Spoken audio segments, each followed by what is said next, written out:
আমি মরতে দেশের বাইরে, মরলে একসাথে পরিবারের সাথে, দেশের মানুষের সাথে, গ্রামের মানুষের সাথে একসাথে একসাথে মারা যাইতাম, তাও ভালো ছিল। এখানে এখানে আরো বেশি কষ্ট হইতেছে। আমার বাড়ি জগৎপুরে, নতুন বসিরহাটের পূর্ব পাশে, মরি নদীর পার। মরি নদীর পারে জগৎপুর গ্রাম, পুরা গ্রামটা পানির নিচে তলায় গেছে। চারিদিকের পানি অলরেডি জগৎপুরে সবকিছু ডুবে গেছে।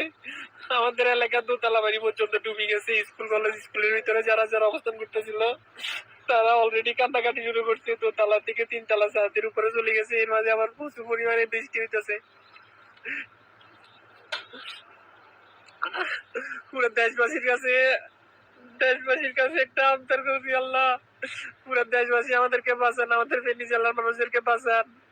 সারা দেশে শুধু 64টা জেলার ভিতরে 3টা জেলার ভিতরে শুধু বন্যা হইতেছে। আল্লাহ আল্লাহ সারা বাংলাদেশের মানুষগুলা ফেনীর দিকে আসেন, ফেনী, নোয়াখালী, কুমিল্লার দিকে আসেন। অবস্থা খুবই খারাপ। প্রত্যেক চোখের সামনে একটা একটা করে লাশ হবো, একটা একটা করে পানিতে পাশে দিব। কারণে যে কেউ ধরে রাখবো, কারে কে বাঁচাইবো আল্লাহ জানে, এক আল্লাহ জানে।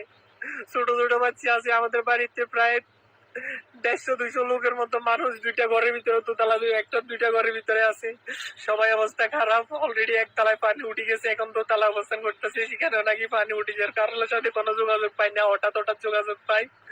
আমাদের গ্রামকে বাঁচান, আমাদের ফুলগাজী, পরশুরাম, পুরা ফেনী জেলাকে বাঁচান। আমি সারা বাংলাদেশের মানুষদের কাছে হাত জোর করতেছি, আল্লাহ সবার আপনাদের পা ছুঁয়ে বলতেছি, আল্লাহ আপনি আরো সবাই আমাদেরকে বাঁচান।